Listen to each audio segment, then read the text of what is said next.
But I felt compelled to come on the air a little bit earlier this week after what I've had to endure this weekend. What I had to endure this weekend were an abundance of people talking a whole lot of stuff about me because they did not like what I had to say about Representative Jasmine Crockett. You know, and I would put Stephen A. Smith in that category Hey, too. I'm mad at y'all for having joy. I'm mad at y'all for having success. I'm mad at y'all for surpassing us on college campuses. And so it's a small sect of men that are so angry and hurt that they're willing to align with the people who oppress us. What am I getting wrong? Because if you listen to Stephen A. Smith and you find anything other than some absolute pure self-hating little dick energy nonsense from that half-witted idiot basking in the non-existent rays of his own ignorance, it is sad to me that he even gets an audience of black men. Why aren't black men right now saying, F Stephen A. Smith, we banning him, we not listening to his podcast, we're not watching his show anymore? That's what black women do. We organize. Yeah, but this. I do not like him. I peeped him early. I knew what he was about. Let me tell you something, family. Anytime I hear racist white people say they like you and you black, I already know you're a sellout. I already know you're shucking and jiving. I already know you're not for your people. I know that for a fact. It's very easy. Boy. So we got to continue our coverage of the massive backlash that Stephen A. Smith is getting from the black bourgeoisie, the black liberals, okay, the tillers of the Democrat plantation, right? He is getting massive backlash from them over his comments criticizing Jasmine Crockett, the ghetto Democrat from Texas, okay? And because she happens to be a black woman, you can't criticize her. And Stephen A. being a prominent black media figure, him criticizing a black woman is a big deal. It has pissed off the black liberals to the point where they're now calling for mass boycotts of Stephen A., right? They want to cancel Stephen A. for simply criticizing Jasmine Crockett. Take a look. And add that one. Here we go. So this is what Tamika Mallory had to say. Black men, I have a question. I see a lot of great commentary from many of you on Stephen A. Smith's ignorant statements time and time again.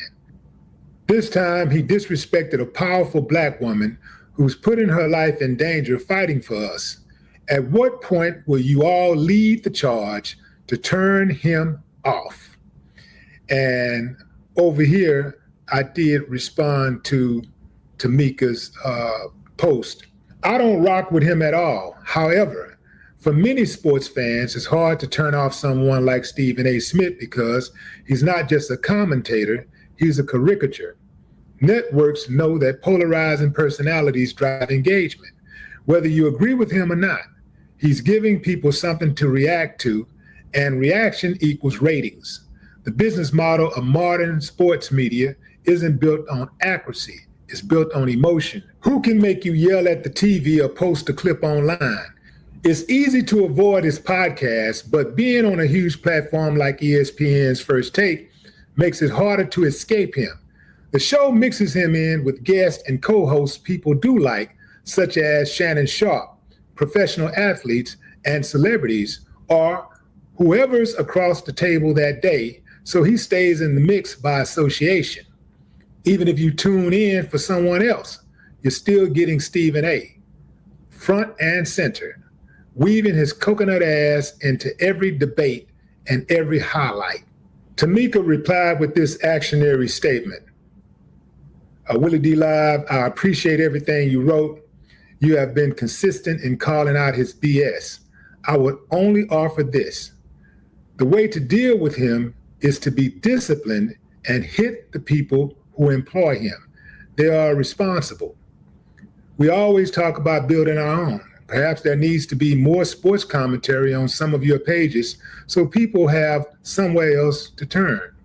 ESPN needs to know he does not represent us, and his attacks on black women are punishable by financial loss. Yeah.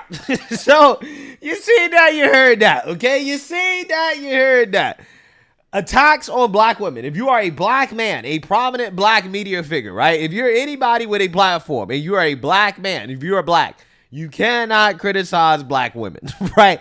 It is punishable by financial loss. So that is what they're trying to do to Stephen A. Smith. Now, I told you guys a long time ago, I've been saying this time and time again, Stephen A. has a lot of pressure, right, on him to shuck and jive for the Democrat Party. A whole lot of pressure, right? And again, these black liberals, the black bourgeoisie, they represent the people who are putting the most pressure on Stephen A., who's always in his ear telling him that he's selling out, that he's not invited to the cookout, he's not black, right? Because he gives his honest opinion. And I don't even agree with everything that Stephen A. says, but what he said about Jasmine Crockett was not out of bounds, right? What he said about Jasmine Crockett is that the stereotypical ghetto attitude and the way that you go about dealing with issues is not helping you or your constituents, which again is a totally valid criticism of her. But you can't criticize liberal black women. You just can't do it, right? You just can't do it, because criticizing the liberal black woman is basically like criticizing the Democrat Party. And that is what these people are really doing. They're gatekeeping on behalf of the Democrat Party, which is run by the liberal white woman with the liberal white man at her side, but just subordinate and emasculated, right? That's how it works, okay? And the liberal black woman is nothing but a gesture controlled by the liberal white woman, okay? That's it. That's what the black liberal woman is. And that's what they don't understand. When they come out here and they start repeating these talking points about how, oh, I'm at the intersectionality of being woman and black. Well, where did that come from, right? It came from some liberal white woman. It's the liberal white woman's ideas, right? That they're spewing. They don't even understand, right? They don't understand. They don't have any original thoughts outside of what the liberal white woman told them to think. And that's the sad part about these simps, right? These black dudes, these black liberal men that are running to the rescue of Jasmine Crockett, right? Captain Save a black liberal woman, okay? They run into her rescue, attacking Stephen A., who was well within his right to criticize her, right? But they're attacking Stephen A. personally instead of actually addressing the real criticism, which is that Jasmine Crockett is ineffective. So I want to react to Stephen A. addressing the controversy, because he's going to, at least it seems to me, double and triple down on, again, exposing Jasmine Crockett as being ineffective. So without further ado, let's go ahead and get into it. Stephen A. Smith is in some hot water. The people are really upset at him right now because What'd he do now? He made some comments about Jasmine Crockett and the way she expresses herself. Let's take a listen to Stephen A.'s original comments on Jasmine Crockett expressing herself. You Jasmine Crockett or somebody like that. Ladies, I respect intelligent women, no doubt. But how a Jasmine Crockett chooses to express herself, I'm like, is that gonna help your district text? Aren't you there to find a way to get stuff done as opposed to just being an impediment to what Trump wants? I'm just gonna go off about Trump, cuss him out every chance I get, say the most derogatory, incendiary things imaginable, and that's my day's work. That ain't work. Work is saying that's the man in power. I know what his agenda is. I'm not exactly in a position to stop him since the Republicans have the Senate and the House. But maybe if I'm willing to work with this man, I might get something out of it for my constituents. She's supposed to be there to represent the people of Texas. Again, I'm trying to figure out what was so bad about what he said. Everything he said was valid. Everything he said was truthful. That's why these people are so upset. Because it's the truth, right? Nothing hurts them more than the truth, especially the truth about a liberal black woman, right? They can't stand the truth about the liberal black woman. Can't stand it.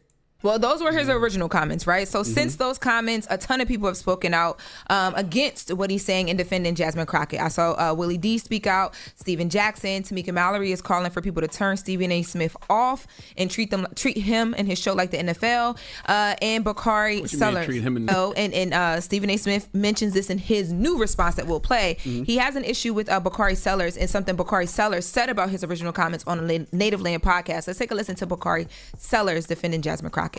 there is a through line between the Ice Cubes and the Jason Whitlocks and the Stephen A. Smiths. These individuals have been around since we have been on this freedom struggle. There have always been individuals out there which exhibit behaviors of charlatans who utilize, some people are in it for the change and some people are in it for the change, right? And I think that that's indicative. And they find the easiest path to the front of the line. And Stephen A. Smith is someone who doesn't have the depth to talk about House oversight or the appropriations process, right? And how you're able to bring resources back to your community or what Jasmine is doing. So he rather lampoon her. Wow. I gotta tell you, I can't stand this guy, right? I can't stand it. He is one of these guys that thinks he's way smarter than he really is. And the worst type of person to be, okay, seriously, is to be somebody who doesn't understand your own intelligence, right? In order to instantly become one of the more intelligent people in society, you need to accurately understand how intelligent you are, right? The most unintelligent people don't really understand how unintelligent they are, which makes them even more unintelligent, right? I hope that makes sense. My point is that Bakari Sellers is one of these people who's not very intelligent, but he thinks he's more intelligent than he actually is. And a lot of times he just ends up sounding dumb. There's clear public support to make healthcare affordable. 100%. And the failure of the Affordable Care Act, we can call it the ACA to avoid the A word that's in there, but the reality is the subsidies were put in. I call it Obamacare. I give it the real name that it deserves. The person who actually tried to fix our broken healthcare system. That's given millions of people access to quality care. That has given that family you were talking about earlier now $25,000. No, that's why we premiums. let me ask you this question. Who repealed the subsidies? What bill? Which subsidy? Are you talking about the current subsidies that are going to expire? Yes, for temporary subsidies. Who repealed them? Who did not extend them? Who did it? They just weren't made permanent. They just weren't made permanent. And the Biden budget that, by the way, a bunch of Democrats supported. And you talk about Democrats coming back to the table in this case. Democrats don't need to come back to the table. They need to pass the budget they've passed 4 times in the past. Right. That is why the government is shutting down. Right. So they're using this leverage. Right. So the Democrats shut down the government. They hope to use this to try to extend these subsidies, to try to expand other elements. Sure. Fair. Fine. But let's talk about this for what it is.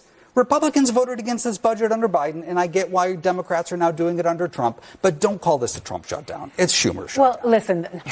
I personally don't think that Bakari Sellers has the depth to talk about the appropriations process, the oversight process, to understand it, to understand how these members of Congress get money and funds back to their district. I don't think he actually understands his stuff, right? Because if he actually understood it, instead of attacking Stephen A. with the ad hominem, then he would explain exactly what Jasmine Crockett is doing that's supposed to be so beneficial for her constituents. Again, Stephen A. is actually going to get into some of the details about that. We're going to talk about that in his response, but I just want to say that guys like this, these are the worst type of black men, okay? Because, again, they will stand behind the bullshit of a liberal black woman no matter what, right? And because of their refusal to check the liberal black woman, this is why the liberal black man, this is why black men in general are subordinate to black women, right? And this is why, again, we're not in our proper leadership roles, is because we don't have black men that are unafraid to check black women when it comes to their nonsense, okay? Especially when you talk about disrespecting a man like Stephen A., claiming that he has little D energy, right? Just because he has an opinion that you disagree with. So Stephen A. Smith has been seeing all of this outrage, and he says, normally he does his show at a certain time every week, but he decided to do an emergency episode to get back with the people who have something to say. So he went on his show, straight emergency episode, straight shooter with Stephen A. Smith, and what was this last night? I must have missed this. Last night, yes, that's what I was listening to. I thought he was on vacation. Wasn't he on vacation or something like that? And he said he came back because he's been seeing all this conversation, some from people he thought were his friends, and he has some things that he needs to say. So let's take a listen to number 4. Wow, Willie D. You sure are uplifting. I mean, I got to be touched. That was inspiration. Really, that really, really was. That was inspirational. I'm doing sucker shit. That's what you call inspirational? That's what you call uplifting? Really? Now, I haven't heard everything that Roland Martin said, D.L. Hughley had to say. None but respect. First of all, I'm going to be very, very careful about anything that I say about Roland Martin because he's a friend. I'm going to be careful about anything that I say about D.L. Hughley because I have respect for that man. We've spoken a few months ago. I got nothing but love for him. I am concerned about him not making people laugh and smile as much anymore as he used to because he's more of an activist now than a comedian, but that's a choice and that's his right. Yeah. Okay. I gotta go listen to that. I didn't hear So that now last night. there's more. I got some more for you. Now he also says in this clip that his issue with Jasmine Crockett is that she speaks she's too street. Let's take a listen to Stephen A. on Jasmine speaking to the streets. Crockett's performance in the House according to research. What I was saying was this educated, brilliant black woman representing over 750,000 people is engaging in verbiage and rhetoric for the streets. And that's fine when you're in the streets. How many of y'all bring the streets to the table when you at the negotiating table trying to get a deal done? How many of you are able to think that for a second that you're able to bring street verbiage to Capitol Hill and that's going to work for you? You literally have senators and congressional figures on Capitol Hill on the side of the Republicans telling the networks, whether it's Fox News, News Nation, or anybody else, please, please, please put her front and center on camera. Why would they do that? Because they know it wins for them. Yeah. So he has people are upset. I think with Jasmine Crockett, in my opinion, the reason why people put her front and center, focus and platform her is because she speaks in a way that it appeals to people who just aren't politicians. Like especially for me, she's being real. Yeah, I go to That's her the way Twitter she all the is. time to see how she feels about things and how she's expressing herself because I learn what's happening. But then I also I like how she tells how she honestly feels about things. Okay. Wow. Again, this is why she speaks that way, right? Because she knows that there's not high expectations, right? For people like her, but people say it's called keeping it real. No, she's not keeping it real. She's being fake. That's the problem. She's been exposed as fake. That's not the way she actually talks. That's not the way that she talked before she got to Congress, right? She did not have that type of persona, that type of attitude before she got into Congress. This is a completely new thing that she's doing because she knows that playing into this character helps her raise money. Right, it helps her become a social media star, right? Which is what she wants more so than actually, being an effective legislator, okay? Which is what Stephen A. was actually criticizing her over, okay? And Stephen A. has doubled and tripled down on his criticism of Jasmine Crockett, despite the backlash from the black bourgeoisie. So without further ado, let's go ahead and get into it. To her resume. Let's get that out of the way so as to make sure I'm not being disrespectful when we're talking about her, okay? Well, see, here's the thing, Stephen A. It doesn't matter if you're being disrespectful or not. Like, again, he didn't ad hominem attack Jasmine Crockett, right? He didn't say that, she had fat bitch energy, right? Which is what Tiffany Cross said about Stephen A., right? Stephen A. didn't say that, right? He didn't say that she was ugly, didn't say anything about her looks or, anything about her that, again, is, inappropriate, right? He criticized the way that she goes about doing her job, which again is 100% inbound. She's a representative, right? So the point, Stephen A., is that it doesn't matter if you actually disrespect her or not. Just because you are criticizing Jasmine Crockett, they see it as disrespect, right? It is just disrespectful to say anything critical of a black woman, period, right? According to your critic, Stephen A. What's her reputation? Crockett's performance in the House, according to research, and her success in delivering wins for her district is quote unquote mixed. She's active, ambitious, and visible, exceptional when it comes to fundraising. But many of her major efforts are still works in progress, bills stuck in committees, introduced but have stalled, etc., according to Congress.gov. I'm just reading.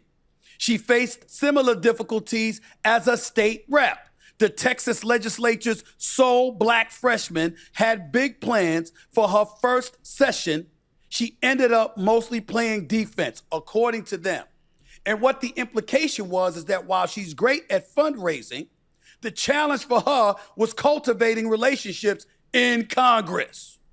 And what does that mean? Potentially going across the aisle when you don't want to. Potentially going across the aisle, okay, when it might be in the best interest of the 750,000 constituents you represent. We know you're a Democrat. We know how disgusting and vile you find the president to be. You've told us on more than one occasion. What I was saying was, where's that going to get you when you're so willing and so apt to verbalize it the way that you choose to verbalize it? How is that going to be productive to your constituents? Well, I mean, it's not meant to be productive to them. It's meant to be productive to her own personal brand, right? Her own fame.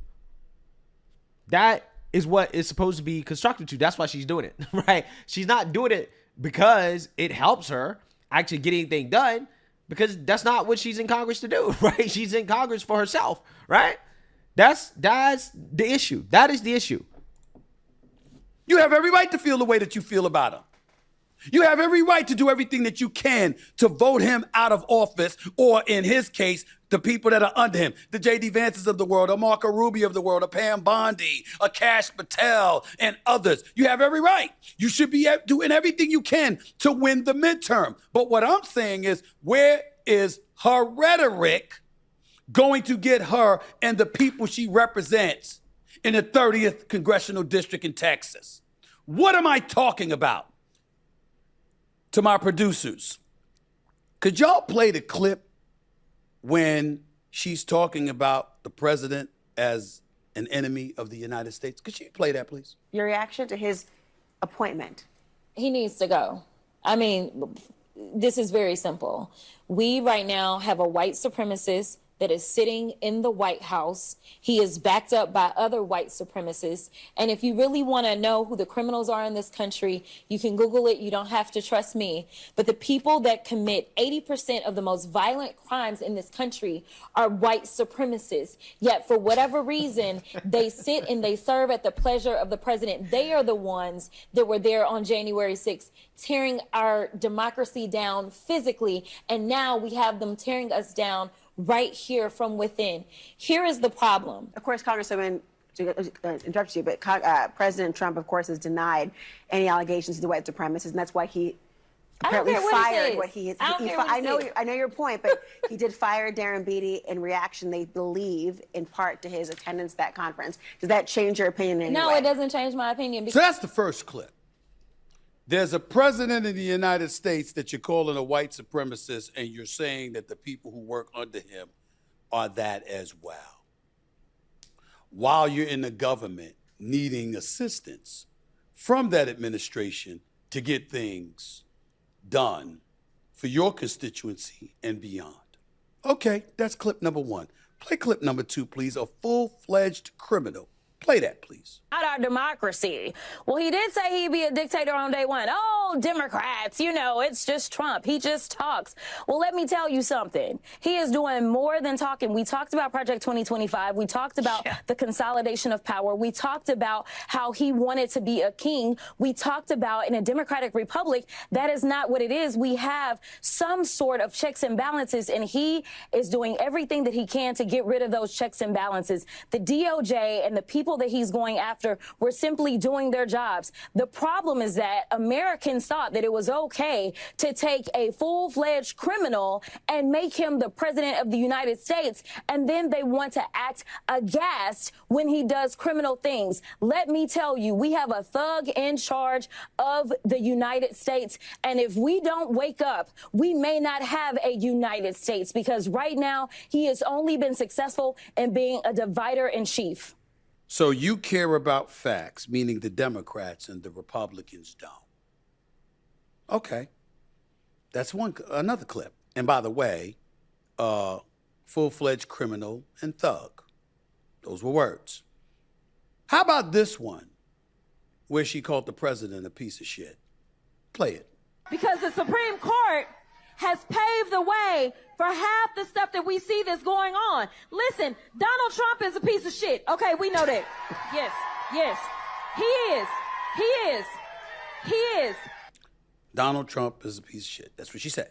That's the third one. There's another one here where she's talking about how the GOP doesn't care about facts, but the Democrats do. You just heard that. There was also another one where she called them again a white supremacist. But it didn't just stop there. She went to her own governor of the state of Texas, who's in a wheelchair, by the way. Keep that in mind. And listen to what she said about him. We in these hot-ass Texas streets, honey. Y'all